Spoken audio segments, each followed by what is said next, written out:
हाँ तो भाई स्वागत है आपका हमारे इस नए पॉडकास्ट में और आप ही के साथ स्वागत है कनिका मैम का। मैम स्वागत है। और ये पॉडकास्ट बिल्कुल मज़ेदार होने वाला है, डरावना होने वाला है, क्योंकि मैम के खुद पर्सनल एक्सपीरियंसेस हैं जो कि मैम बताने वाली है यहाँ पे। ब्लैक मैजिक का भी है और एक अलग डिफरेंट स्टोरी भी है जो ब्लैक मैजिक की नहीं है बट काफ़ी अलग, उसमें हॉरर हुआ है आपके साथ। तो थोड़ा बताओ, आप ही की पर्सनल स्टोरी से स्टार्ट करते हैं। पहले मैं शुरू करने से पहले ऑडियंस को बता दूं कि मैम हमारे बैक बेंचर्स के पहले एपिसोड की विनर है और क्योंकि हमें कोरियर का पैसा बचाना था इसलिए मैम को हमने यहाँ बुला लिया ताकि हम मैम को उनके प्राइजेस भी दे पाए।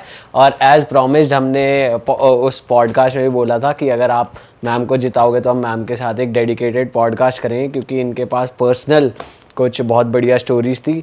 तो जैसा कि हम अपने वादे के पक्के हैं, मैम यहाँ पर हैं, तो शुरू करते हैं बिना किसी देरी के। हाँ जी, थैंक यू सो मच कि आपने मुझे यहाँ पर कॉल किया और thank you so much to the audience कि उन्होंने बहुत सारे वोट्स किए मेरे लिए। हाँ जी। और मुझे जिताया। आपको लगा कैसा वैसे हमारा बैक बेंचर्स का कॉन्सेप्ट? बहुत अच्छा लगा मुझे, मैं तो दोबारा भी आ जाऊंगी अगर बुलाएंगे आप क्योंकि आप कह रहे हैं कैसी भी स्टोरी सुना सकते हैं, तो स्टोरी टेलर तो मैं हुई। तो बाकी अगर मेरी बात करें तो मेरा एक छोटा सा चैनल है ट्विस्टेड कहानियाँ। अच्छा, तो उसमें मैं स्टोरी सुनाती हूँ। बैक बेंचर्स का पूरा एपिसोड देखने के बाद बाकी स्टोरीज कैसी लगी थी आपको, जो बाकी 3 थी आपके साथ? और स्टोरी मुझे ठीक लगी, बाकी भी बस थोड़ा सा टाइम की उनके साथ थोड़ी सी प्रॉब्लम हो गई थी। और आपने किया था एक्सपेक्ट किया आपको मैक्सिमम वोट्स आएंगे? नहीं, मैंने एक्सपेक्ट नहीं किया था बिल्कुल भी नहीं। लेकिन जब बहुत सारे आगे निकल गई तब मुझे थोड़ा सा खुशी आपने हुई। खत्म सही करी 7 मिनट के अंदर। मैंने प्रैक्टिस की थी पर अब हम उस पे देखें तो आपके वोट्स कम हो गए हैं, पर क्योंकि हम सिर्फ 48 आवर्स तक वोट काउंट करने वाले थे तो मैम वहां पर जीत गई, है ना? 8 o'clock तक मैं थोड़ा सा आगे थी बिल्कुल। तो शुरू करते हैं मैम। हाँ जी। कैसी स्टोरी आप लाए हो हमारे लिए आज? एक्चुअली ये तब की बात है जबकि मैं 5-6 ईयर्स ओल्ड थी। मैं और मेरी सिस्टर, हम 2 ही बहनें हैं और मेरी मम्मी वहाँ डिग्री कॉलेज में पोस्टेड थी, गवर्नमेंट डिग्री कॉलेज में। तो हम लोग रामनगर में रहते थे, नैनीताल के पास, अगर आपने नाम सुना होगा जिम कॉर्बेट नेशनल पार्क का। जी। तो हम रामनगर में रहा करते थे और जिस घर में हम रहे करीब 10 ईयर्स तक वो हॉन्टेड था। और प्रॉब्लम ये थी कि मेरी मम्मी डरती नहीं थी, तो उनको पता था कि हॉन्टेड है। उनके साथ भी बहुत सारे एक्सपीरियंसेस हुए, लेकिन वो सोचती थी कि सब गलतफहमी है। उन्होंने कभी माना ही नहीं, वो आज भी नहीं मानती हैं कि वो हॉन्टेड था। हालांकि उन्हें पता है मन में, शायद वो हमारे कारण ही नहीं मानती है कि वो हॉन्टेड था। तो हुआ ये कि ये जो मकान था इसके 2 पोर्शन थे, एक 2 रूम पोर्शन और दूसरा 2 रूम पोर्शन। तो हम इधर वाले 2 रूम पोर्शन में रहते थे, ऐसे ही बताऊंगी मैं आपको क्योंकि और डिफाइन नहीं कर सकती। तो इस वाले जो 2 रूम पोर्शन में था वहाँ पे ज़्यादा प्रॉब्लम थी, तो हम पहले इसमें रहते थे। तो हम तो बहुत छोटे थे, 6-7 ईयर्स की रही होंगी मैं, और मेरी सिस्टर मुझसे 2 ईयर्स बड़ी है। तो मेरे मतलब जो मम्मी थी उनको बहुत ज़्यादा प्रॉब्लम होती थी उस घर में, और मेनली जो अंदर वाला रूम था, जो बेडरूम था, उसमें बहुत ज़्यादा प्रॉब्लम होती थी। अगर वो दिन में सो जाएँ, लेट जाएँ, तो उनको डायरेक्ट वो औरत दिखाई देती थी जो उस घर में पहले रही होगी, या वो आत्मा के रूप में जो भी थी, वो उनको अभी भी नहीं पता। लेकिन एक औरत दिखाई देती थी बिल्कुल काली और वाइट कपड़ों में, और वो ऐसे दिखाई देती थी कि एक दीवार से निकल कर आई और दूसरी दीवार में एंटर कर गई, ऐसे दिखाई देती थी बिल्कुल साफ साफ। और इसके अलावा रात में उनको ऐसे सपने आते थे कि वो जो लेडी है उसने जो गद्दे होते हैं डनलप के, वो उठा के मेरी मम्मी के फेस पे रखा हुआ है और दबा रही है। उसका चेहरा बहुत खतरनाक हो जाता था और मेरी मम्मी की ना आंखें बाहर निकल गई हैं, मतलब दम घुट गया है बहुत ज़्यादा। तो इस तरह के सपने आने लगे, वो औरत बहुत ज़्यादा दिखाई देने लगी। और मेरे पापा क्योंकि डॉक्टर थे मुरादाबाद में, तो हम साथ में अपने पापा के नहीं रहते थे, वीकेंड्स में ही आते थे। तो अकेली रहती थी और हम 2 बेटियां, तो उनके साथ ये प्रॉब्लम भी थी। तो उन्होंने अपने पड़ोसियों को बताया कि हाँ ये प्रॉब्लम यहाँ पे हो रही है। तो लोगों ने बताया कि ये जिस जगह पे ये मकान बने हुए हैं, और वो जो डिग्री कॉलेज है जो बगल में ही था, उसको भोटिया पड़ाव कहा जाता था, वहाँ पहले शमशान था। तो यहाँ पे ऐसी प्रॉब्लम्स होती हैं और यहाँ वाकई में एक लेडी दिखाई देती है। मतलब आस पड़ोसियों को भी दिखाई देती है? नहीं, उस मकान में ही प्रॉब्लम थी, लेकिन उन्हें पता था क्योंकि जो भी आता था किराएदार उसको वो लेडी दिखाई देती थी। पर उस मकान में ही क्यों थी? क्योंकि वो पास था उस... नहीं, वो उस मकान में पहले वहाँ रहा करती थी, वो मैं आपको बताऊंगी। तो हुआ ये कि मेरी मम्मी ने कहा कि ठीक है फिर पूजा पाठ, उन्होंने कहा करा लो थोड़ा बहुत, उन्होंने कहा कर दो आप। मानती तो थी नहीं कुछ, उन्हें लगा साइकोलॉजिकल प्रॉब्लम हो रही है मुझे। लेकिन पड़ोस में एक बूढ़ी अम्मा रहती थी, उन्होंने कहा कि ठीक है आप ये सामान ले आना, लौंग इलायची जो भी है, पान के पत्ते वत्ते। तो मेरी मम्मी ने कहा मैं कुछ नहीं लाऊंगी, पैसे दे दिए कि आप खुद ही ले आना, खुद ही पूजा वूजा करके। उसने पूजा पाठ किया घर में आके थोड़ा बहुत, हमें तो याद भी नहीं है, और उसने वही भोटिया पड़ाओ यानी कि डिग्री कॉलेज में ले जाके वो सारी चीज़ें फेंक दी। कुछ दिन तक सब कुछ ठीक रहा, लेकिन उसके बाद भी लगातार प्रॉब्लम्स होती रहीं। वो औरत दिखती थी, प्रॉब्लम इतनी बढ़ गई कि मेरी मम्मी ने बेडरूम अंदर वाले कमरे से बाहर वाले रूम में शिफ्ट कर लिया। अंदर वाला रूम हम कम यूज़ करते थे, कोई गेस्ट वेस्ट आ जाए तब सो जाते थे। अब हुआ ये कि मेरी मौसी आई एक बार, तो मेरी मौसी 5-6 मंथ्स प्रेग्नेंट थी। अब वो उस कमरे में सो गई क्योंकि मेरी मम्मी को ही दिखती नहीं अभी तक, तो मेरी मम्मी को लगा कि शायद मेरे साथ ही प्रॉब्लम है या मुझे ही दिख रही है, इतना बड़ा नहीं समझा मेरी मम्मी ने इस प्रॉब्लम को। तो मेरे मौसा जी, क्योंकि मेरे मौसा जी नैनीताल में पोस्टेड थे उस समय बैंक में, तो आ जाते थे वीकेंड पे, बहुत दूर नहीं है, 2-3 घंटे ही दूर है नैनीताल। आ गए, उनको अंदर वाला रूम दे दिया सोने के लिए। अब मेरी मौसी से कहा था कि क्योंकि वो जो अंदर वाला रूम था उसके पीछे से किचन से निकल के बाहर आंगन में टॉयलेट था। पहले ऐसे ही होता था, पहले अटैच टॉयलेट्स का कॉन्सेप्ट जनरली होता नहीं था, वो भी इतने पिछड़े हुए कस्बों में। तो मेरी मम्मी ने कहा अगर रात को उठोगी तो एक तो बता के जाना टॉयलेट, और दूसरी बात कि टॉयलेट का दरवाज़ा अंदर से बंद मत करना। अब मेरी मौसी को लगा कि क्या उठाना है, इतनी देर में तो सब गप्पे वप्पे मार के सोए थे। वो उठी चुपचाप, किसी को डिस्टर्ब ना हो, धीरे से आंगन से निकल के टॉयलेट में चली भी गई और दरवाज़ा भी बंद कर लिया अंदर से। प्रॉब्लम ये हुई, सब कुछ ठीक था। जब वो बाहर आ रही थी तब कुछ प्रॉब्लम हुई जो कि मैं आपको बताती हूँ, लेकिन उनके बहुत चीखने की आवाज़ आई अंदर, सब कुछ बहुत मतलब जग गए सब लोग, शोर सुन के भागे, दरवाज़ा देखा तो बंद। फिर मेरे पापा भी आए हुए थे। अच्छी बात ये थी कि मेरे पापा उस वीकेंड पे आए हुए थे गाड़ी लेकर, क्योंकि उस समय कार्स इतनी ज़्यादा कॉमन नहीं थी, लेकिन मेरे पापा जब आते थे तो अपनी कार से आते थे। तो उन्होंने दरवाज़ा तोड़ा बाथरूम का, अंदर मेरी मौसी पेट के बल पड़ी हुई थी और पूरा ब्लड ही ब्लड था। मतलब उस दिन तो वो ख़त्म हो जाती, लेकिन मेरे पापा ने किसी तरह उठाया, उन्हें हॉस्पिटल लेकर आए, खुद भी डॉक्टर थे तो खुद भी बहुत ज़्यादा हेल्प की। मौसी तो बच गई, लेकिन वो बच्चा वहाँ पर ख़त्म हो गया। ठीक है, फिर लोगों ने कहा, जो आस पड़ोस के लोग थे, कि बलि ले ली इसने। ठीक है, अब मम्मी को लगा कि क्या बलि वली, मतलब थोड़ा विश्वास भी हुआ, थोड़ा नहीं भी हुआ। फिर बाद में हम इस पोर्शन से दूसरे पोर्शन में शिफ्ट कर गए थे। अब इस पोर्शन में एक नई फैमिली रहने के लिए आई। ठीक है, वो लोग अग्रवाल थे, वो लोग उस घर में रहने लगे। वो काफ़ी बड़ी फैमिली थी, मतलब 8-10 मेंबर्स थे, 6 तो उनके बच्चे ही थे और मम्मी पापा सब। तो अंदर वाले रूम को भी यूज़ करते थे, बाहर भी। तो उनकी जो मिडिल वाली जो डॉटर थी, जिसका नाम था अनीता, उनको ज़्यादा प्रॉब्लम हुई। मुझे लगता है जिसके ग्रह थोड़े कमज़ोर होते हैं उसे होती है शायद। तो उसे प्रॉब्लम होनी शुरू हुई, उसे बहुत ज़्यादा वो लेडी दिखने लगी फिर से, एक बार फिर से। मतलब वो गई नहीं थी, वो उसी घर में है। एक बार इनके रिलेटिव्स आए हुए थे कई सालों के बाद, मतलब मेरी मौसी वाली घटना को हो गए थे 3-4 साल। उसके बाद वहाँ पर उनकी एक रिलेटिव आई जो कि प्रेग्नेंट थी, यही 6-7 मंथ्स प्रेग्नेंट थी। वो भी उस कमरे में सो गई, और जब वो सो गई, और ये बात उनको पता भी नहीं थी मेरी मौसी वाली, शायद हमने कभी बताई नहीं होगी। वो सो गई और वो रात को उठी तो ये वाली प्रॉब्लम नहीं हुई बाथरूम वाली। उस कमरे में एक खिड़की थी जो कि गली में खुलती थी, बीच में गली थी।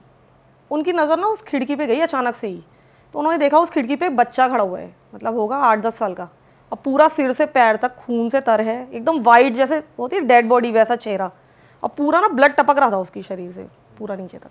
मतलब वो इतनी ज़्यादा घबरा गई ना उसे देख के कि वो चीख भी नहीं पाई डर के मारे। वो बस उसे देखती ही रही, और वो बच्चा भी डायरेक्ट उनको ही देख रहा था, और चांद की रोशनी थी, बिल्कुल साफ नज़र आ रहा था। पता नहीं उन्हें क्या हुआ, पैनिक के कारण उनका मिसकैरेज हो गया, वहीं बेड पर ही पड़े पड़े। तो यानी कि उस घर ने कुल मिलाकर 2 बलि ली। उसके बाद मुझे लगता है कि वो औरत थोड़ा सा शांत हुई। उसके बाद से वहाँ पे ऐसी डेथ नहीं हुई किसी की, नेचुरल डेथ्स हुई। आज भी उस मकान में लोग रहते हैं। अब तो कई साल हो गए, कम से कम 20 साल पुरानी घटनाएं बता रही हूँ मैं आपको, 20 से भी ज़्यादा साल पुरानी। अभी भी वहाँ लोग रहते हैं। मैं अभी मेरे ख्याल से मार्च में ही गई थी जिम कॉर्बेट पार्क, तो मैं अपने घर में भी गई थी देखने के लिए, मैंने उसका वीडियो भी डाला है अपने चैनल पर। तो वो मकान आज भी है, वहाँ लोग रहते हैं, लेकिन अब इस तरह की घटनाएं थोड़ी सी वहाँ पर कम हो गई हैं।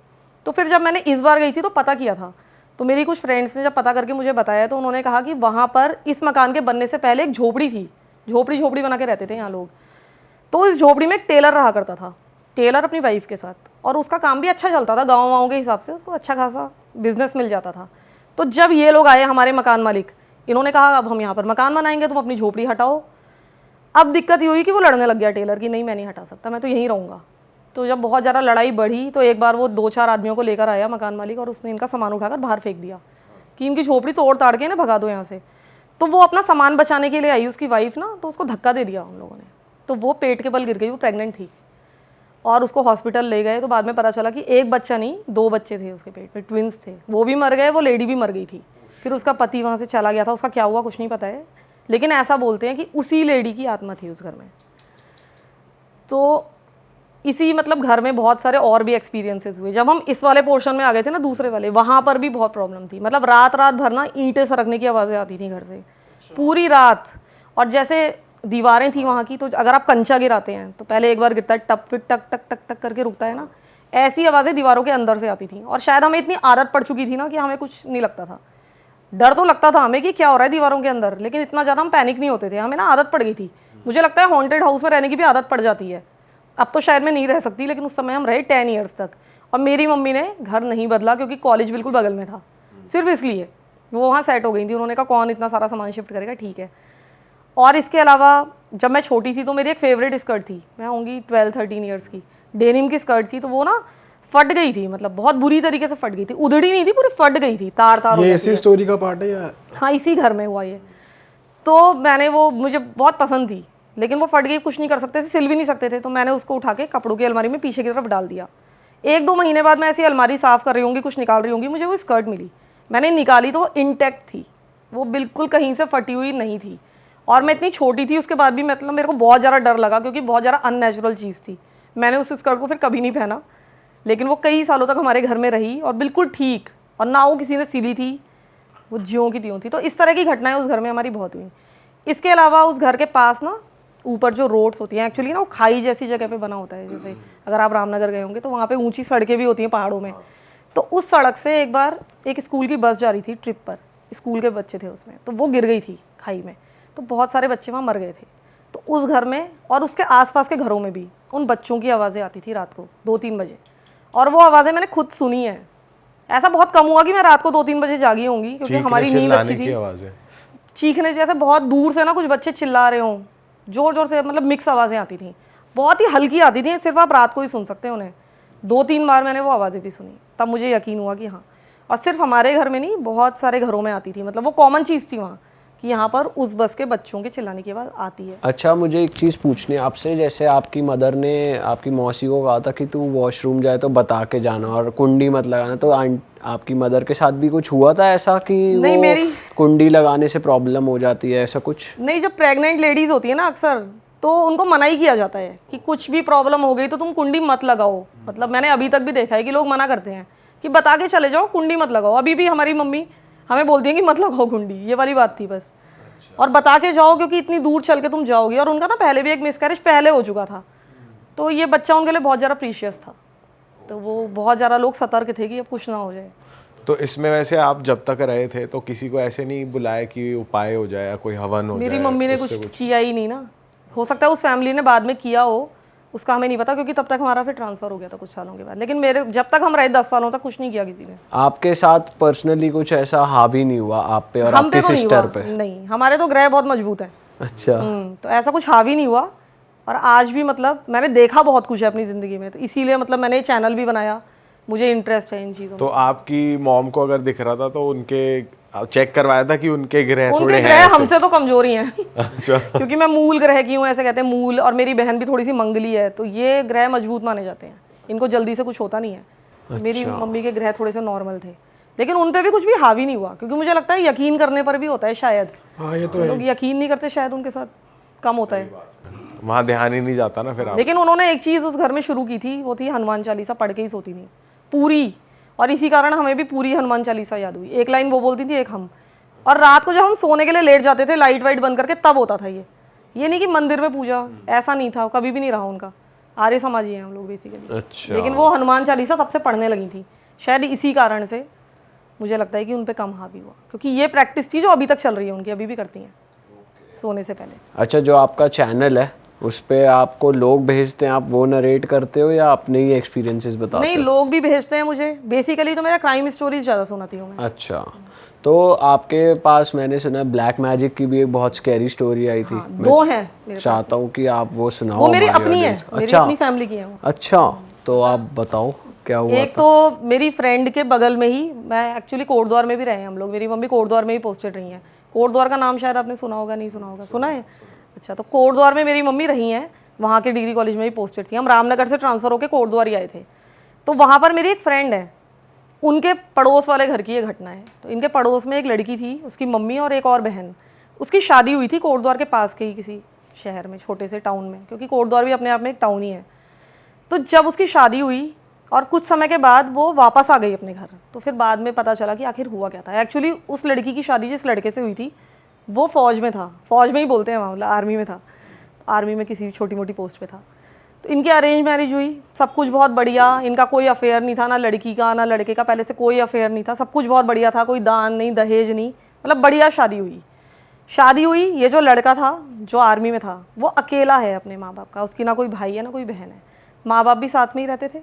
लड़का भी कुछ दिन तक रहा लड़की के साथ, लड़की का नाम मेरे ख्याल से कविता था, कविता ही रख लेते हैं हम, वैसे मुझे उसका ओरिजिनल नाम पता नहीं है। हाँ यही रखते हैं, कुछ और नाम ही रखते हैं। ठीक है, तो कविता उसका नाम था। तो कविता गई वहाँ शादी होकर, सब कुछ ठीक रहा, उसका पति कुछ दिन तक उसके साथ रहा, 15-20 दिन। उसके बाद वो अपनी पोस्टिंग पर चला गया जहाँ उसकी पोस्टिंग थी। ये अपने सास ससुर के साथ रहने लगी। अब इसके सास ससुर ने एक चीज़ नोटिस की कि ये बाकी तो सब कुछ बहुत अच्छा करती है, घर का काम भी करती है, स्पेशली खाने पीने का बहुत ज़्यादा ध्यान रखती थी सास ससुर के। सुबह उठती थी, सबसे पहले चाय मैं ही बनाऊँगी, ठीक है, कभी भी पानी पीने उठ रहे हैं तो आप मत उठो, मैं आपको पानी पिलाऊंगी। उनके कमरे में जग में पानी भर के रखना, खाना बनाना, सब कुछ अच्छा करती थी। लेकिन जो बाकी टाइम होता था वो अपने कमरे में जाकर, कमरा मतलब बंद भी नहीं करती थी लेकिन उड़का के अंदर ही रहती थी, सास ससुर से बहुत ज़्यादा बात नहीं करती थी। अब सास ससुर को थोड़ा सा अजीब लगता था, वो चाहते थे कि हमारी बहू हमसे बात करे, लेकिन वो नहीं करती थी। तो उन्हें लगा कि चलो ऐसे ही इसका नेचर होगा, कोई बात नहीं, होता है, अपना अपना नेचर होता है। ये बात उन्होंने अपने बेटे से भी कही। अब बेटा जो था वो बहुत ज़्यादा आज्ञाकारी माँ बाप का, मतलब बहुत ही ज़्यादा। और माँ बाप भी अच्छे, ऐसा नहीं कि बहू की चुगली कर रहे हैं, ऐसा नहीं था।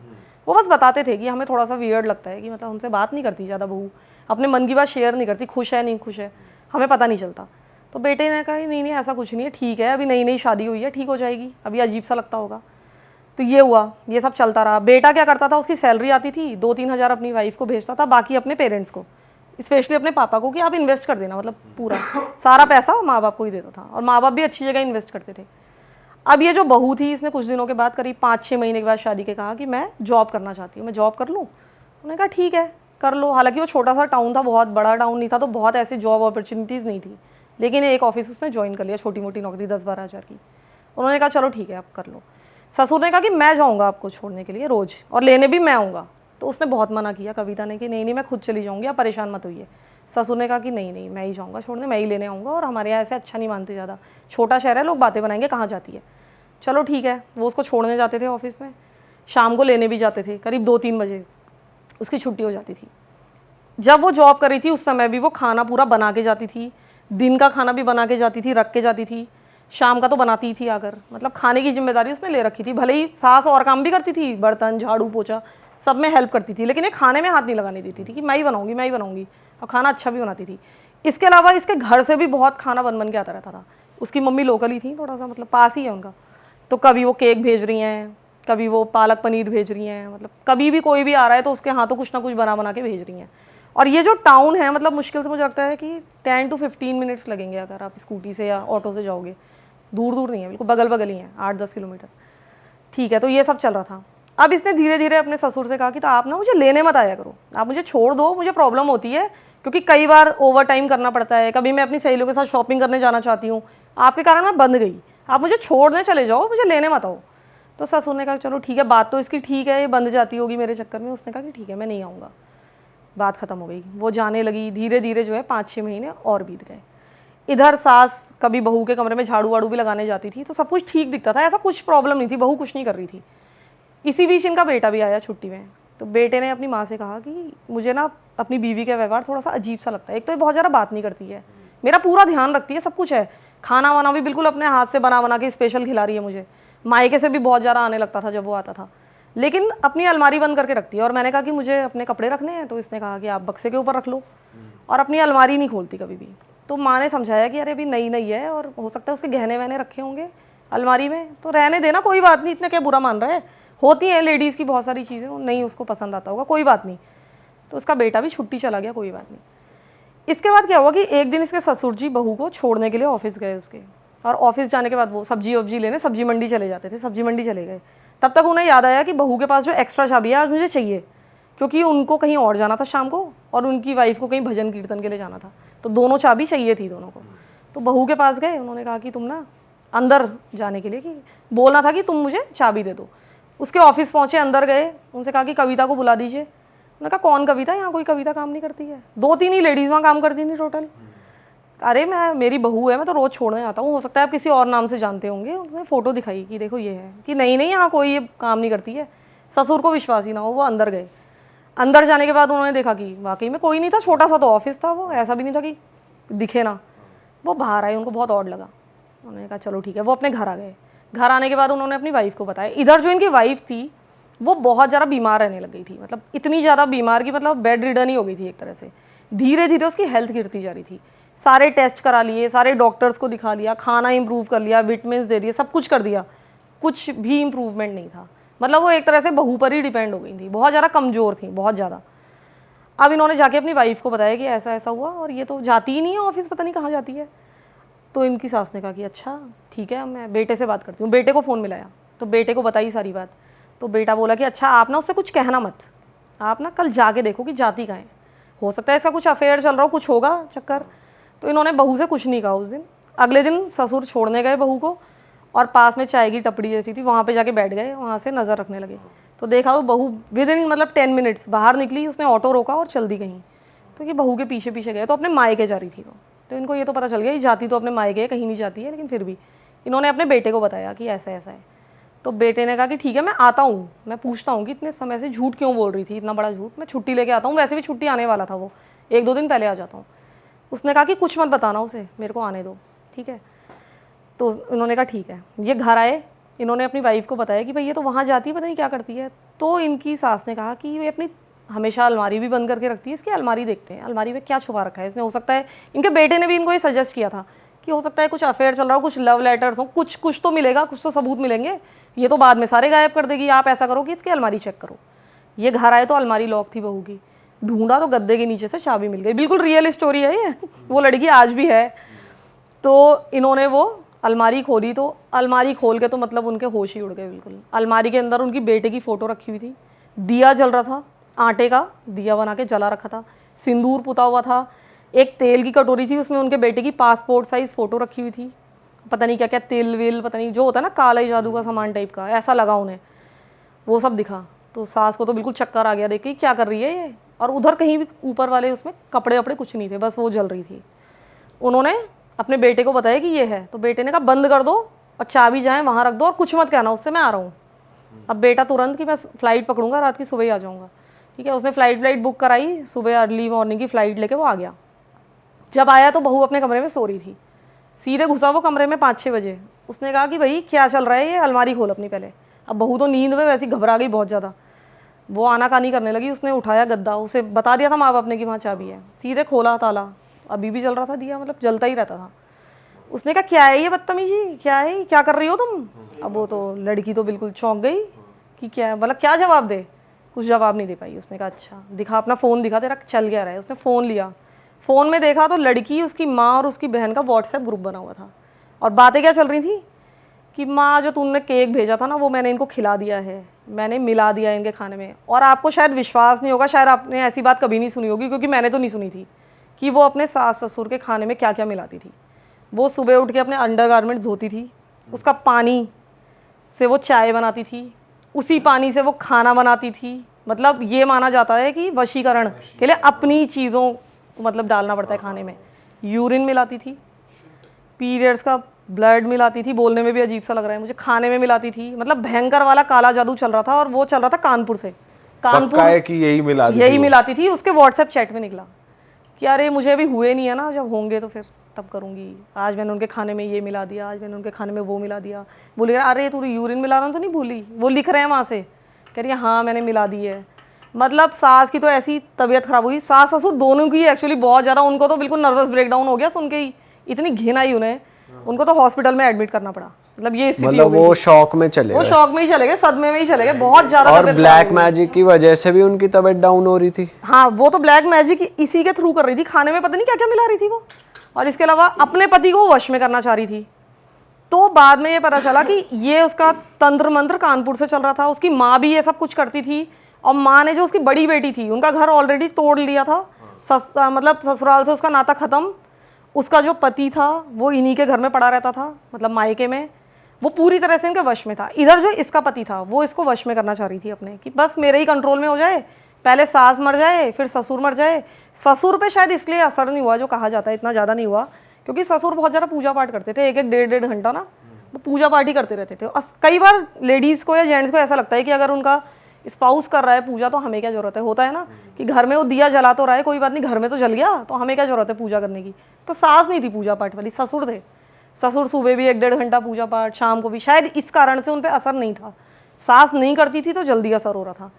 और इधर जो उसकी माँ थी, वो जो भी मायके से बना के खाना भेजे, उसमें भी कुछ कुछ मिला के अपना भी, ताकि उसके भी वश में हो जाए वो लोग। इसीलिए वो भी अपना वो भी अपना discharge गंदगी, वगैरह सब। हाँ ये सब चीजें मिला मिला के इसलिए सास की भी हेल्थ डिग्रेड हो रही थी। वो इस कारण हो रही थी, सास की ज्यादा हो रही थी, सास को मारने के चक्कर में थे ये, वो भी धीरे धीरे, ताकि तो वो क्या चाह रहे थे कि प्रॉपर्टी हड़पेगी या क्या करेगी प्रॉपर्टी हड़प लें, क्योंकि अपना सारा पैसा तो बेटा देता है माँ बाप को। इसको ये चीज़ बहुत बुरी लगती थी, इसको ये था कि मैं ही एक छत्र राज करूँ, सास ससुर दोनों जाएं रास्ते से, सारा पैसा मेरे पास आए, मेरी माँ के पास ऐसी हो जाए जैसे मेरे जीजा जी बने हुए हैं बिल्कुल घर में, और सारी सैलरी मेरी माँ को मिले और हम सब मिलजुल के, मतलब माँ बहन सब एक साथ रहें, जो भी रहा होगा। इसके अलावा इनका जो पति था, यानी कि कविता का हस्बैंड, जब आर्मी में अपनी पोस्टिंग में जाता था, क्योंकि इस बीच वो 2-3 बार आया, तो इसकी सास उसके लिए अचार घी सब कुछ बना के देती थी कि तू ये ले जा, ये वहाँ पे खाना, जैसे होता ही है आर्मी वाले जाते हैं तो बहुत सारी चीज़ें बना के देते हैं घर वाले, मटरी वटरी। तो इसकी क्या आदत थी, ना तो ये घी खाता था ना इसको अचार पसंद था, तो ये वहाँ ले जाता था और उसके दोस्त वगैरह खा लेते थे। और ये कहा जाता है कि ये वशीकरण जिसके लिए किया गया है उस पर ही असर होगा, ये नहीं कि इसके दोस्त खाएंगे तो उन पर असर होगा, ऐसा नहीं होता है।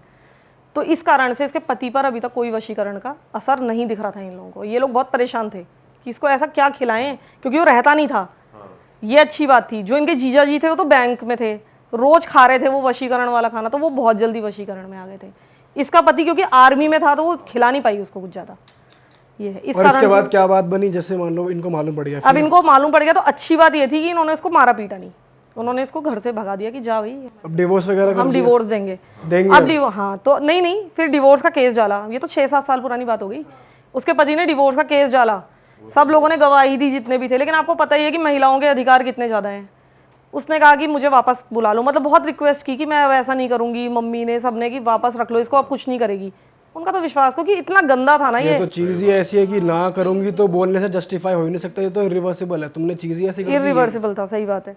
उसके बाद उन्होंने कहा कि नहीं हम वापस तो नहीं रखेंगे, हम तलाक ही लेंगे। तो उस लड़की ने क्या किया, इन पे दहेज का केस डाल दिया, क्योंकि शादी हुए तो अभी 1.5-2 साल ही हो रहे थे और दहेज का केस तो बन ही जाता है 7 साल तक। यहाँ खेल जाती हैं कुछ लड़कियां ना यहाँ। तो उन्होंने तो वैसे लिया ही नहीं था कुछ, जैसे आप बता रहे हाँ, लेकिन उन्होंने डाल दिया कि अब मांग रहे हैं। फिर भी हो जाता है। हाँ, तो उसमें कोई गवाह भी नहीं चाहिए ना, जो महिला ने बोल दिया बोल दिया, आप किसी के सामने थोड़ी मांगोगे। ये गलत है थोड़ा। तो उसने डोमेस्टिक वायलेंस और ये ऊट पटांग ससुर पे ये वाला वुमेन कार्ड जब खेलती हैं लड़कियां, ये गलत हो जाता है। तो यही किया उसने। तो वो केस अभी तक चल रहा है। वो पैसा मांग रही है इनसे, अच्छा खासा पैसा मांग रही है, 40-50 लाख रुपए। तो उनके लिए बहुत बड़ी रकम है 40-50 लाख। आर्मी में छोटा सा ही नौकरी है उसकी। तो उसने कहा कि मैं तो पैसा बिल्कुल नहीं दूंगा, 1 रुपये भी नहीं दूंगा, मुझे शादी भी नहीं करनी, मेरा शादी पर से भी विश्वास उठ गया, मैं इसको डिवोर्स भी नहीं देता, मैं ऐसे ही रहूँगा, जब तक केस लड़ना है मैं लड़ूंगा, मुझे कोई मतलब नहीं है इससे। तो वो केस आज भी चल रहा है। वो लड़की आज भी कोर्ट द्वार में अपनी माँ के साथ, अपनी बहन के साथ रह रही है, और उसके जीजा जी भी लगभग वहीं रहते हैं, मतलब वो तो पूरी तरह से उनके वश में है। और उन्हीं का साथ देते हैं कि भाई यही सही है जो जीजा है। हाँ हाँ, उनको तो वो तो पूरा वश में है, वो तो घर जमाई जैसे बन गए हैं ना अब इनके, उनको तो वही सही लगते हैं। और उनकी अपने माँ बाप से बनती नहीं उनकी होगी अपने बिल्कुल माँ बाप भी। से नहीं बनती ना, उनको तो वो बिल्कुल पत्ता साफ कर चुके हैं उनका। लेकिन अच्छी बात है कि उनकी डेथ नहीं हुई, कम से कम जीजा जी के माँ बाप की, वो जल्दी, क्योंकि वो वहीं थे ना, उनको वश में करके अपनी तरफ कर लिया, तो माँ बाप को नहीं मारा। इसमें क्या था कि माँ बाप को मारी दो तो पूरा घर भी हमारा, बेटा भी हमारा, क्योंकि इकलौता है। इन्होंने फिर अपनी वो करवाई क्लेंजिंग, मतलब आंटी वो हाँ, ठीक है वो सब करवाई उन्होंने, जो भी किया होगा, पंडित जी से पूजा वूजा करवाई। लेकिन तो वो तबीयत उनकी ठीक हो गई? हाँ, तबीयत अब बिल्कुल ठीक है, फिट है वो, सब घर का काम वाम सब कुछ करती है वो, रहते हैं वो लोग पास में ही, सब जानते हैं उन्हें, मतलब मैंने उन्हें देखा हुआ है, उस लड़की को देखा हुआ है अच्छी तरीके से। लेकिन अब यही है कि बताते थोड़ी हैं, वो कहते हैं हमें दहेज के लिए। इन लोगों ने लड़के के घर वालों को भी कन्फ्रंट किया भाई ये सब क्या कर रहे हो आप? हाँ खूब, अरे बहुत लड़ाई झगड़े हुए इनके, लेकिन बहुत अच्छा लगा मुझे कि इन्होंने वायलेंस नहीं किया। नहीं तो ये पता नहीं क्या क्या इल्जाम लगा रही थी। हाँ, हाथ नहीं लगाया बिल्कुल, सीधे उससे कहा कि उठ और निकल यहाँ से, सीधे निकाल दिया। क्या पता वो क्या क्या ये करके सबसे जाती। बढ़िया सोल्यूशन है कि अब जो हो तुम निकलो, तुम्हारा टाइम पूरा हो गया, हाँ बस, अब डाइवोर्स है भाई। कुछ लड़ियां खुद भी मार के बोल देती हैं इसने मारा है, अपन नहीं मार लिए, स्क्रैच व्रैच। आधे कपड़े खुद फाड़ लेती हैं कुछ लड़कियां, और ये तो बहुत केसेस ऐसे हमने सुने ही हैं, ये होता ही है, वाकई में होता ही है। एक्चुअली इसमें आपको कोई गवाह भी नहीं चाहिए, क्योंकि ये माना जाता है कि अगर कोई किसी को मारेगा या छेड़खानी करेगा तो सबके सामने थोड़ी ना करेगा, सही तो बात। बिना सबूत के ही सजा मिल जाती है, गैर जमानती है, तो बहुत दिक्कत है ये, तो मतलब बहुत मिसयूज हो रहा है। प्रॉपर्टी हड़पने के लिए काला जादू हो रहा है कि बस लड़का मेरे वश में हो जाए, ऐसी बोल दे यार, ऐसी कर लेती काम, ये गंदा काम तो नहीं करना पड़ता, ये तो इतना घटिया काम है यार। नहीं, लोग कहते हैं ना कि काला जादू की स्टोरीज कुछ ज्यादा ही पॉपुलर हो रही हैं और लोग ऐसे कर रहे हैं, मुझे तो लगता है होता भी तो इतना ज्यादा है। ये मेरे परिवार में 2-2, 3-3 केस हैं ये तो, और ऐसा कुछ तो हम पहली बार सुन रहे हैं कि ये तो इससे तो कुछ नीच नहीं हो यूरिन इससे तो गंदा कुछ नहीं हो सकता। और ये ज्यादातर नेपाल में बहुत होता है इस तरह का जादू। नेपाल में भी चल रहा है ये। नेपाल में ही तो चलता है ये ज्यादा, मुझे ऐसा लगता है जो कानपुर में वो रहा होगा ना बंदा, वो शायद नेपाली ही रहा होगा। नेपाल में बहुत होता है, महिलाएं मतलब ना बिना किसी जादू के भी मिलाती रहती है, पता नहीं, मतलब मैंने ऐसे सुना है कुछ महिलाएं, उन्हें लगता है ना कि किताबों में पढ़ पढ़ के कि ऐसे वश में कर लो, ये कर लो, तो ऐसा मैंने सुना है। मैं कह नहीं सकती भाई, नेपाल के लोग मुझे माफ़ करें हाँ सही बात। लेकिन सुना है मैंने थोड़ा बहुत। जब सुनाए बात आई है तो होता ही होगा ऐसी बिना। कहीं कहीं होता होगा, मैं नहीं कह रही हर जगह होता होगा, लेकिन थोड़ा 1-2%। और क्या आप कह रहे हैं कि आपके आसपास 2-3 ब्लैक मैजिक की कहानी हुई? और तो ये जो स्टोरी है मेरी फ्रेंड है, उनकी सिस्टर इन लॉ की है। तो मेरी फ्रेंड की सिस्टर इन लॉ का मैं नाम आपको नहीं बता सकती हूँ, लेकिन मतलब वो हरिद्वार में रहते हैं। उनके हस्बैंड एक बहुत अच्छी कंपनी में है, बहुत अच्छी पोस्ट पे थे जिस समय की ये घटना है। तो मैं कंपनी का नाम भी नहीं बताऊंगी आपको, लेकिन वो बहुत अच्छी कंपनी में थे, बहुत अच्छी पोस्ट पे थे, और इन लोगों को रेजिडेंस मिला हुआ था कंपनी की तरफ से। बहुत सारी ऐसी कंपनीज हैं, PSU कंपनीज स्पेशली, जिन्होंने रेजिडेंस भी दिए हैं रहने के लिए, उनकी अपनी कॉलोनी होती है। तो इनका अच्छा खासा 3 BHK था, क्योंकि अच्छी पोस्ट पे थे। लेकिन अब इनका एक और प्रमोशन होता है, ये उस अच्छी कंपनी के, बड़ी कंपनी है जो, उसके मेरे ख्याल से मैनेजर बन जाते हैं। तो अब इनको 4 BHK में जाना था। तो इनका ना मन नहीं था उस घर को छोड़ने का, क्योंकि वहाँ पे ये करीब करीब 10-12 साल से रह रहे थे। तो बहुत अच्छी अंडरस्टैंडिंग थी, इनका घर भी बहुत अच्छा था, पड़ोसी बहुत अच्छे थे। लेकिन कहा गया कि नहीं, आपके बदले यहाँ पर जो आ रहे हैं ना प्रमोट होके, उनको ये घर दिया जाना है, और वो खाली पड़ा रहेगा 4 BHK, वहाँ पर जाना ही है। मतलब आपको अपनी डेजिग्नेशन के हिसाब से जाना ही पड़ेगा, स्विच करना पड़ेगा, ऑप्शन नहीं है। आप बस जाइए और आप हमें बताइए कि उस घर में क्या क्या रेनोवेशन होना है। मतलब अगर कोई टैप ख़राब है, कोई कहीं से पेंट निकल रहा है, कोई पानी की प्रॉब्लम है, लाइट की प्रॉब्लम है, चेक कीजिए, हम आपको रेनोवेट करा के देंगे। अच्छे से करते हैं जो प्राइवेट कंपनीज होती हैं। इन्होंने कहा कि ठीक है। ये देखने के लिए गए उस मकान को। तो वो जो दीदी थी, मैं दीदी ही बोलूँगी उन्हें, और उनकी 2 बेटियाँ हैं केवल। तो उनकी एक बेटी का नाम मान लीजिए सरिता, और दूसरी का नाम सरोज, ठीक है। तो सरिता छोटी थी और सरोज बड़ी थी। तो ये जो सरिता नाम की उनकी बेटी थी, छोटी बेटी, ये अंदर वाले रूम में जाती, क्योंकि 4 BHK था तो काफ़ी बड़ा था। तो अंदर वाले रूम में एक मटकी रखी हुई थी इस साइड में, और उस पर एक ढक्कन मिट्टी का ही, तो बड़ी क्यूट सी थी वो, छोटी सी। तो वो सरिता ने 12th पास थी वो समय, उसने 12th पास कर लिया था।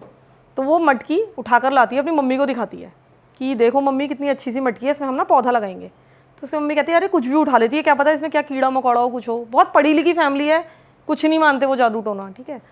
उन्होंने कहा बाहर रख दे इसको। तो वो बाहर गई, बाहर गार्डन था, उसने बाहर गार्डन में रख दी कि मैं इसमें बाद में ना पौधा लगाऊंगी। ढक्कन भी हटा के साइड में रख दिया। अंदर झाँका तो अंदर कुछ पूजन सामग्री जैसी पड़ी हुई थी, इसे लगा कि होगा कुछ पूजा वूजा का, उसने रख दी साइड में। अंदर आ गई, अब उन्होंने पूरे घर का इंस्पेक्शन किया, बता दिया गया कि कहाँ कहाँ पे क्या क्या रेनोवेशन होना है, बात खत्म हो गई। उसके बाद हफ्ते 10 दिन के बाद वो सारा रेनोवेट हो गया, इनको मकान मिल गया, इन्होंने मकान में शिफ्ट कर लिया। बच्चों का रूम हो गया, इनका रूम हो गया, सब कुछ अच्छी तरीके से सेट हो गए। 4 लोगों का तो परिवार ही था इनका। अब इस घर में आने के बाद जो सरोज थी ना, उसके बिल्कुल हाव भाव बदल गए। और ये मेरी आंखों देखी है, मैं उस लड़की को बहुत अच्छी तरीके से जानती हूँ। मतलब बिल्कुल कहते हैं ना कि घर में आना जाना, हम उस घर में बहुत बार गए हैं, वो हमारे घर में बहुत बार आए हैं, बहुत अच्छे, हमारे भी उनसे बहुत फ्रेंडली रिलेशन है। तो ये उस घर में जब शिफ्ट हुए तो ये जो सरोज थी, इसके हाव भाव बदल गए पूरी तरह से। अब ये क्या करती थी, जैसे इनकी ना काफ़ी क्लोज निटेड फैमिली है, काफ़ी अच्छे संबंध है, मम्मी पापा बच्चे सब में। जबकि बड़े थे ये लोग, 12th कर चुकी थी वो, उसके बाद भी साथ में टीवी देख रहे हैं, साथ में ही खाना खाना है। अगर पापा को लेट हो गया तब भी रुकते थे बच्चे, डाइनिंग टेबल पे एक साथ ही खाएंगे। अच्छी फैमिली, बहुत बढ़िया फैमिली।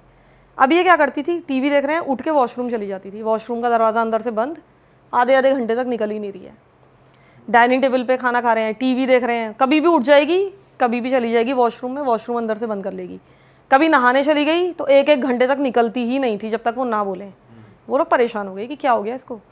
अब इन्होंने देखा कि शीशे के सामने खड़ी हो जाती थी सरोज, और वो सुंदर भी है, और खूब लंबे लंबे उसके बाल, कि वाओ कितने सुंदर बाल हैं मेरे, मैं कितनी सुंदर हूँ, वाओ मेरी स्किन कितनी अच्छी है। मतलब अपने आप को टच करती थी, और इनएप्रोप्रिएट लगता था। मतलब एक होता है ना कि एक ऐसी टच, और एक खुद को ही इनएप्रोप्रिएटली टच करना, वो करती थी।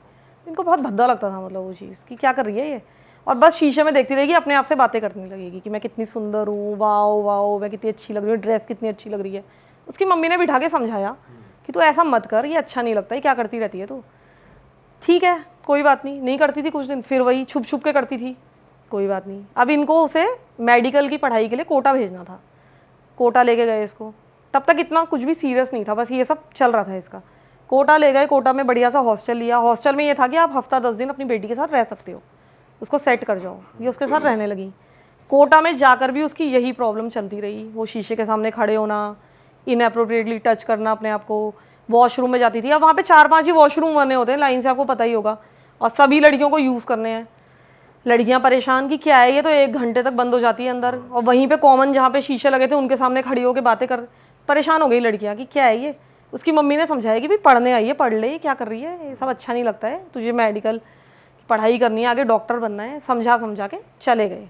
जब वो चले गए तो 15-20 दिन के बाद उन लड़कियों का, हॉस्टल मेट्स का और इसके अलावा हॉस्टल ओनर का भी इनके पास फ़ोन आया कि आपकी बेटी की तो हालत बहुत ख़राब है, तो बस यही करती रहती है और बहुत भद्दा है इसका व्यवहार, मतलब अच्छा ही लगता है, लड़कियां डर रही हैं इसको देख के और आप आ जाओ। तो ये लोग वहाँ पे गए, मतलब स्पेशली वो दीदी गई, इसके साथ रही, इसको समझाया बुझाया, इनको लगा कि शायद कुछ साइकोलॉजिकल प्रॉब्लम हो रही है इसको। उन्होंने इसको साइकेट्रिस्ट को दिखाया, वापस लाए, साइकेट्रिस्ट को दिखाया। हरिद्वार में तो इतना अच्छा कोई साइकेट्रिस्ट नहीं है, तो देहरादून लेके गए, वहाँ पे दिखाया, उसका इलाज चला, कोई फ़ायदा नहीं हुआ। मतलब उस समय तो इन्हें लगा कि फ़ायदा हुआ, उस समय इसको साइकेट्रिस्ट को दिखा के साइकेट्रिस्ट ने भी उसकी काउंसलिंग की, उन्हें लगा कि सब कुछ नॉर्मल है, होता है इस एज में कभी कभी किसी किसी को। वापस छोड़ा है कोटा। कोटा जाने के बाद एक वहाँ पे कोटा के पास एक अच्छा हनुमान मंदिर है, वहाँ लेके गई इसकी मम्मी। उसे लगा कि हो सकता है कि कुछ ऐसा, क्योंकि लोग कहने लगे थे कि कुछ ऊपरी हवा है, ऊपरी हवा है। वहाँ लेके गए, पंडित जी को दिखाया, पंडित जी ने कहा कि हाँ कुछ ना कुछ इसके साथ प्रॉब्लम है, मतलब साइकोलॉजिकल प्रॉब्लम नहीं है ये कुछ ना कुछ ऊपर की हवा है इसके ऊपर। मैं तुम्हें ना ये दे देता हूँ राख, इसको टीका लगा देना है, कुछ चीज़ें दी। वो वापस आई, कुछ दिन ठीक रही, फिर वही प्रॉब्लम शुरू हो गई। फिर उसकी मम्मी वापस जा चुकी थी हरिद्वार, फिर आई, फिर लेके गई उन पंडित जी के पास हनुमान मंदिर में, फिर कुछ दिन तक सब ठीक रहता था, 15 दिन, फिर वही प्रॉब्लम शुरू। अब ये लोग बहुत ज़्यादा हो गए परेशान। अब ये इसको वापस लाए, हरिद्वार ही ले आए वहाँ से हटा के कि अभी तू कोचिंग वोचिंग मत कर, पहले तू घर चल। घर लाने के बाद ना एक बहुत फेमस पंडित हैं पौड़ी में, उनको बुलवाया, इनके ना अच्छे संबंध हैं उनके साथ, तो कि आप ना एक बार आ जाओ हमारी बेटी को देखने के लिए। वो पंडित जी इनको बहुत मानते थे, तो वो हरिद्वार आए इसको देखने के लिए। जैसे ही उन्होंने इसके हाथ रखा ना ऐसे, तो उनको देवता आ गए, मतलब कहते हैं ना नाचने लगे, बोलते हैं हमारे यहाँ, तो नाचने लग गए, मतलब वो उसका हाथ कि देवता आ गया भयंकर उनके ऊपर कि इसके ऊपर तो बहुत ज़्यादा कर रखा है काला जादू, क्या कर रहे हो तुम, ये तो इसको मार देगा। मैंने कहा भाई क्या करें, तो उन्होंने कहा कि अब इसकी तो पूजा होगी प्रॉपर। तो उन्होंने जिस दिन ये पूजा हो रही थी ना इनके घर में, मतलब मैं थी वहाँ पर, मतलब मैंने खुद पहली बार देखा मैंने ऐसा, मैंने उस पूजा को होते हुए देखा है, थोड़ी देर में थी 2-3 घंटे वहाँ पर, वो तो वैसे रात भर चली पूजा। तो इसको बिठा दिया उन्होंने, वो जो सरिता थी, सामने पंडित जी बैठ गए। पंडित जी ने ना बहुत पावरफुल थे, मतलब वो पंडित जी, ऐसा भी होता है सच में, इतने पावरफुल होते हैं, मैंने पहली बार देखा। वो जैसे ही छींटे मार रहे थे ना उसके ऊपर गंगा जल के या चीज़ों के, सरसों के दाने, वो बिल्कुल बुरी तरीके से चीख रही थी, चीख। ये देखा आपने? हाँ मैंने देखा है, मतलब भयंकर चीख, और ऐसा लग रहा था कि कोई आदमी की जैसी आवाज़, मिक्स सी आवाज़ थी वो, मतलब आदमी जैसी हम कह सकते हैं, चीख रही, गंदी गंदी गालियाँ, इतनी गंदी गालियाँ जो उसे आती भी नहीं होंगी, कि ये कर दूंगा वो कर दूंगा, और बहुत गंदी गंदी माँ बहन की गालियाँ देने लग गई वो। फिर उन्होंने इससे पूछना शुरू किया कि तू कौन है, तो पता चला कि वो दूसरे धर्म का था, वो जो था उसके अंदर वो जिन्न था। उसने बताया कि मेरा नाम ये है, मेरी बहुत कम उम्र में मौत हो गई थी, और मुझे तो ये लड़की पसंद आ गई, मैं तो इसको छोड़ूंगा नहीं, मैं तो इसी के अंदर रहूँगा। उसके साथ ऐसा बताते कि वो गलत काम भी करता था, जब वॉशरूम में लेके जाते थे ना, वो करता था कुछ उसके साथ कि मैं तो नहीं छोड़ूंगा इसको, तू कहाँ से आया, तो उसने कहा मैं तो इसी घर में रहता था, मेरा घर है ये, मैं तो शुरू से कई सालों से इसी घर में हूँ, मतलब उसकी आत्मा। और इस घर में जो पहले लोग रहते थे, जो कि छोड़ कर गए प्रमोशन में, उनकी बेटी पे था वो अपनी बेटी को हटाने के चक्कर में वो उसको मटके वटके में रख के, एक्चुअली होता क्या है ना कि आप जिन्न को ट्रांसफ़र कर सकते हैं, पूरी तरह से हटाना मुश्किल होता है। तो उन्होंने अपनी जो बला थी ना एक तरह से, वो उस घड़े में मटके में बंद करके छोड़ गए कि जो अगला आएगा ना उस पर लग जाए, वो अपनी बला टाल गए थे। तो उसने कहा कि ऐसा है, जब वो बहुत परेशान हो गया ना, तो उसने कहा कि मैं तो चल ठीक है, मैं जाने को तैयार हूँ। उन्होंने कहा बता कैसे जाएगा तू, तो उसने कहा या तो मुझे किसी और लड़की में ट्रांसफ़र करो, लड़की पे ही करो, या तो मैं किसी लड़की पे जाऊँगा। तो उसने कहा हम तो नहीं करेंगे ऐसा, हम कर ही नहीं सकते कि अपनी बला किसी पे हम नहीं डाल सकते, हमने इतना भुगता है, हम किसी की लड़की को नहीं करेंगे परेशान। बहुत अच्छी फैमिली थी वो।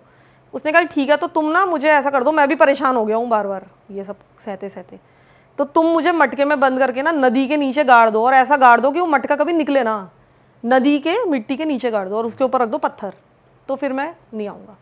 इन्होंने कहा कि ठीक है। उसके बाद रात भर पूजा चली, किसी तरीके से पंडित जी ने उसको मतलब निकाला, तब भी वो छोड़ने के लिए तैयार नहीं था।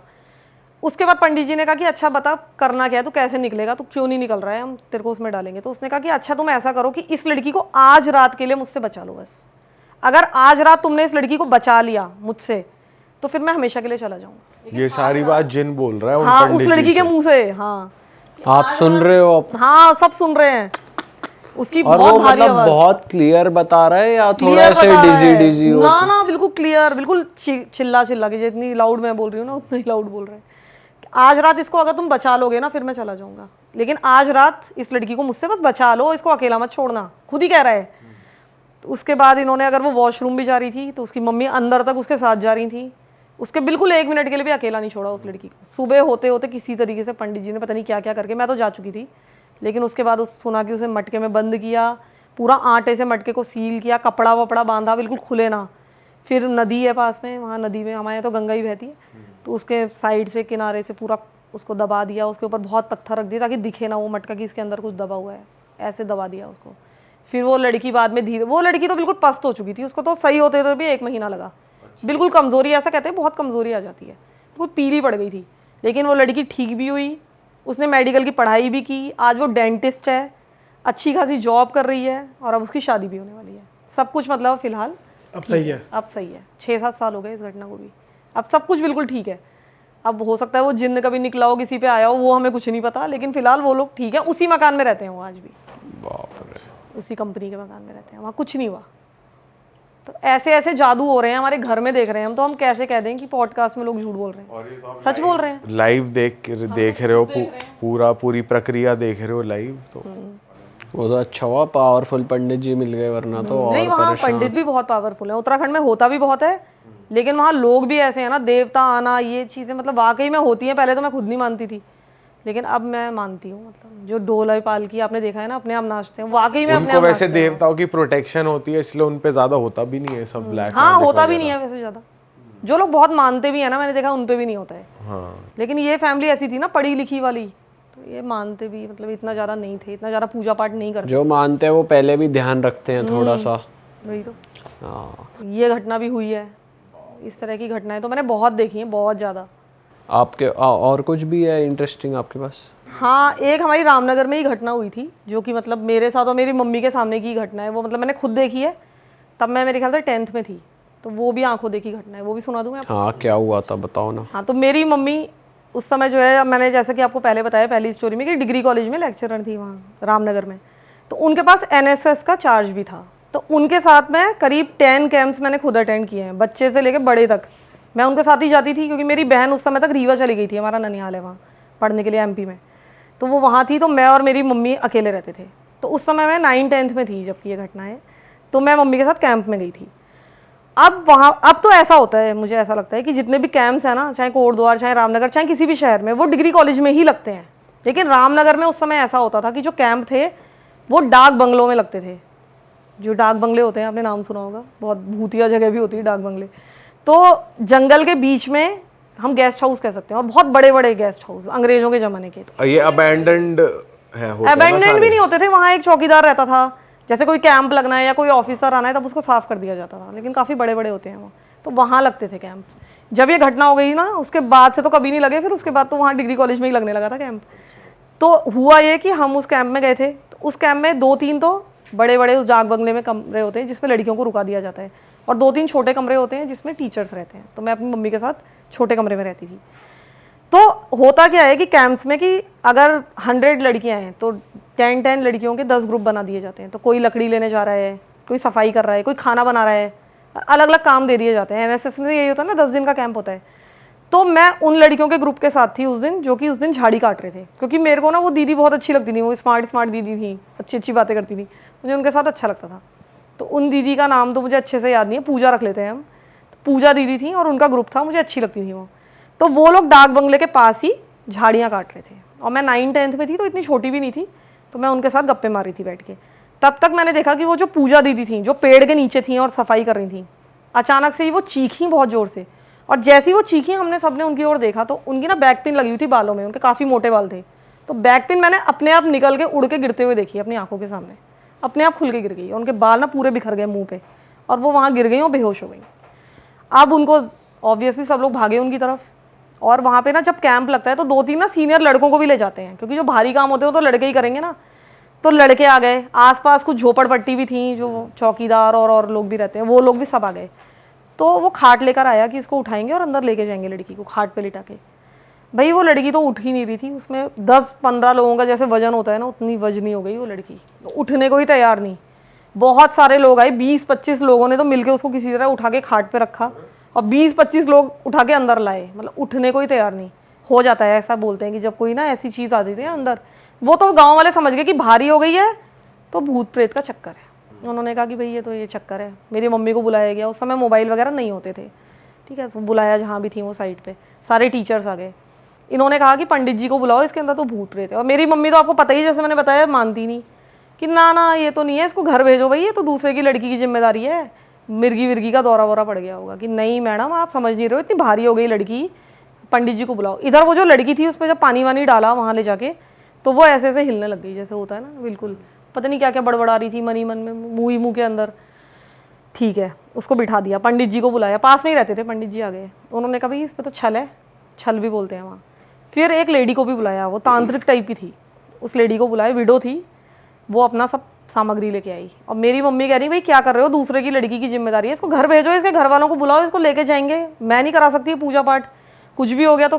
कि नहीं नहीं यही होता है मैडम, आप चुप रहो। पीछे कर दिया मेरी मम्मी को, आप चुप रहो, जो हो रहा है होने दो, ऐसे ही होता है यहाँ। इधर कैंप की 4-5 लड़कियां और झूमने लग गई, तब तक उन पे भी आ गया। मतलब एक साथ ही ना उसने बहुत सारों पे अटैक किया, जो भी वो बहुत खतरनाक था, मतलब उतना खतरनाक तो मैंने कभी नहीं देखा। वो 4-5 लड़कियों पे और आ गया, वो भी हिलने लग गई, वो भी बेहोश होने लग गई। अब मेरी मम्मी थोड़ा डर भी गई, वो कह रही है ना पैनिक ऐसे ही फैलता है, एक को देख के ना साइकोलॉजिकल हो जाता है, साइकोलॉजिकली गिर रही हैं लड़कियाँ। उन्होंने कहा आप चुप रहो। उसके बाद फिर उस जो तांत्रिक थी उन्होंने पूजा पाठ शुरू किया। पूजा पाठ शुरू किया तो उसने ना अंगारे होते हैं ना, मैंने खुद देखा अपनी आंखों से, अंगारे जलते हुए उस लड़की के सिर पे रख दिए और उस लड़की के बाल नहीं जले। और मेरी मम्मी वहाँ दौड़ रही कि क्या कर रहे हो, उसके बाल जला दोगे क्या?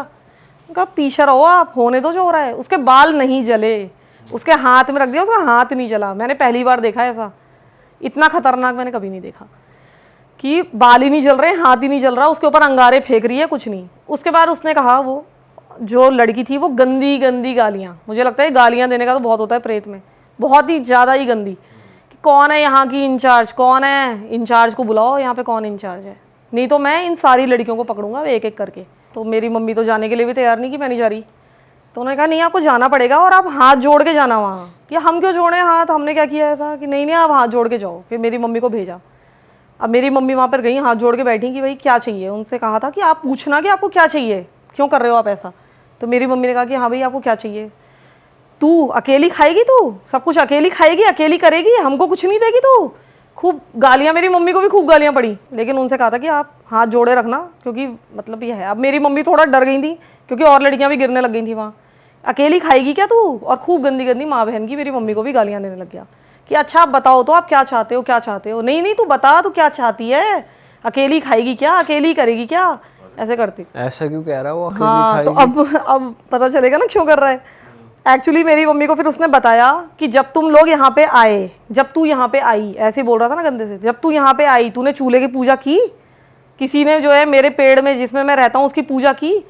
पंडित जी ने बताया था एक्चुअली कि वो जो आदमी था ना, वहाँ पे एक आदमी था, उसने उसी पेड़ पर लटक कर आत्महत्या की थी जिस पेड़ के नीचे उस लड़की को छल लगा, और उसका प्रेत रहता है वहाँ पे।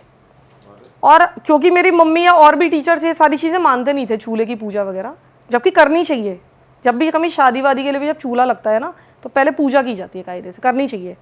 तो नहीं पता था इन लोगों को। उसने कहा कि तुमने पूजा की, तुमने मेरा अपमान किया है, और अब तो मैं छोड़ूंगा नहीं इस लड़की को, और तुम्हें भी नहीं छोड़ूंगा, अब मैं एक एक को पकड़ूंगा, तू देख। तो मेरी मम्मी ने कहा कि नहीं नहीं माफ़ कर दो, ये तो बच्चे हैं, हमसे गलती हो गई, इनसे क्या गलती हो गई। बहुत देर तक रिक्वेस्ट की, तो उसने कहा ठीक है, अब से इस किचन में जो भी बनेगा पहले तो तू पूजा करवाएगी, और जो भी इस किचन में बनेगा अगर तूने बिना भोग करे खिला दिया किसी को भी, तो देखना फिर मैं क्या करता हूँ। अब पंडित जी ने खूब पूजा पाठ की, फिर किसी तरह से उसे शांत किया गया, उसको पता नहीं क्या क्या चढ़ाया, पैसा, दारू वारू भी, मतलब शराब वराब भी चढ़ाई जाती है, वो सब चढ़ाया, मनाया, मतलब बहुत कई घंटों तक ये कार्यक्रम चला।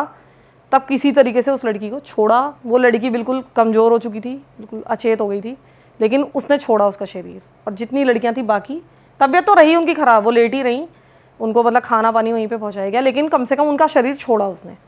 उसके बाद तुरंत चूल्हे की पूजा की पंडित जी ने हाथों हाथी, और अगले दिन से सुबह की चाय बनती थी, चाहे नाश्ता, चाहे रोटी, चाहे चावल, चाहे अचार, घी भी टपका के पत्ते में, हाँ पत्ते बना लिए थे कुछ, तो नाश्ता अलग जाता था, खाना अलग, दिन का लंच डिनर सब अलग अलग, शाम की चाय उसके लिए अलग जाती थी, वहाँ पे दिया जलाया जाता था, हर बार हाथ जोड़े जाते थे क्योंकि किसी को समझ में ही नहीं आ रहा था ना क्या करें, तो दिया विया जला के उसके लिए खाना पहुँचाया गया। तब किसी तरीके से वो 10 दिन का कैंप कटा और उसके बाद से कभी भी डाक बंगलों में कैंप नहीं लगा रामनगर में, हमेशा डिग्री कॉलेज के अंदर ही लगा फिर कैंप। और एक कैंप के कौन से दिन हुई थी ये हरकत? पहले दिन ही हो गई थी? नहीं, तीसरे चौथे दिन। अच्छा, तो ऐसा नहीं हुआ कि अभी चलो वापस? नहीं, ऐसा नहीं हुआ। रहे थे पूरा हाँ, कंप्लीट करा? पूरा रहे। लड़कियों ने कहा कि नहीं हम रहेंगे, ऐसा नहीं है क्योंकि सब कुछ शांत रहा। फिर वहाँ के लोगों को ना कुछ आदत भी होती है, इतना ज़्यादा वो खतरनाक नहीं मानते, उनको पता है कि छल लग जाता है हट जाता है। अच्छा, वो लड़की भी रही जिसके साथ हुआ, मेरी मम्मी ने कहा तुम वापस चली जाओ, हम तुम्हें दे देंगे सर्टिफिकेट, नहीं मानी उसने, नहीं मैडम मैं रहूंगी। कमजोर हालत में भी? धीरे धीरे ठीक हो गई, रिकवर हो गई थी। ये भी होता है, बाप रे। ये भी घटना मैंने खुद देखी हुई है अपनी आंखों से। तो आंखों देखी बहुत कुछ है मेरे पास घटनाएं, क्योंकि होता रहता है वहाँ कुछ ना कुछ। बस नेक्स्ट टाइम के लिए बचा के रखते हैं कुछ अच्छा, जो आपके साथ करेंगे। अभी इस पॉडकास्ट को यहीं ख़त्म करते हैं। मज़ा आ गया हमारे को तो आपके साथ बातें करके, और अगर ऑडियंस को भी मज़ा आया तो भाई मैम के चैनल ट्विस्टेड कहानियाँ को आप सब्सक्राइब कर दो, यहाँ पे गोल बटन आ रहा है, और नीचे कमेंट कर दो अगर आपको पार्ट 2 चाहिए तो हम मैम को दोबारा इनवाइट करेंगे और एक और मज़ेदार सा पॉडकास्ट साथ में करेंगे। बट फिलहाल इस पॉडकास्ट को यहीं ख़त्म करते हैं। अरे पॉडकास्ट को ख़त्म करने से पहले मैं ऑडियंस को ये भी बता दूं, जो स्टार्टिंग में हम बात कर रहे थे बैक बेंचर्स, एक जो हमारा नई IP आई है उसकी मैम विनर है, तो मैम को तो हम गिफ्ट देने ही वाले। लेकिन जिन लोग को नहीं पता बैक बेंचर्स है क्या, ये एक हम नया शो लेकर आए हैं जहाँ पर अपने सब्सक्राइबर्स के साथ हम लोग स्टोरी टेलिंग का एक कॉन्टेस्ट करते हैं। आप लोग आके हमें अपनी स्टोरीज सेंड कीजिए मेंशन ईमेल आईडी पे, तो हम कुछ सेलेक्ट करेंगे स्टोरीज़ और आप लोग हमारे साथ बैठ के वेब पॉडकास्ट पे स्टोरी टेलिंग कर सकते हैं। और स्टोरीज़ जो आप हमें सेंड करेंगे वो कुछ भी हो सकता है, मतलब हॉरर किस्सा अगर आपके पास कुछ है वो भी हो सकता है, कोई ट्रैवल स्टोरी है, कोई भी बकैती वाला किस्सा आपके स्कूल कॉलेज आपकी फैमिली का which you think it's worth a podcast, तो भाई आइए और अपनी 5 मिनट की एक वीडियो बना के इस ईमेल पे भेजिए और अपना नाम पता व्हाट्सएप नंबर भी मेंशन कर देना मेल पे, और आपको मौका मिल सकता है हमारे साथ पॉडकास्ट पे आने का। तो दैट इज़ इट, हम आपसे मिलेंगे नए पॉडकास्ट में। Till then bye bye. अभी हम जाके फटाफट से मैम को गिफ्ट देते हैं, मैम बहुत एक्साइटेड लग रही है मुझे। तो चलो बाय बाय, मिलते हैं।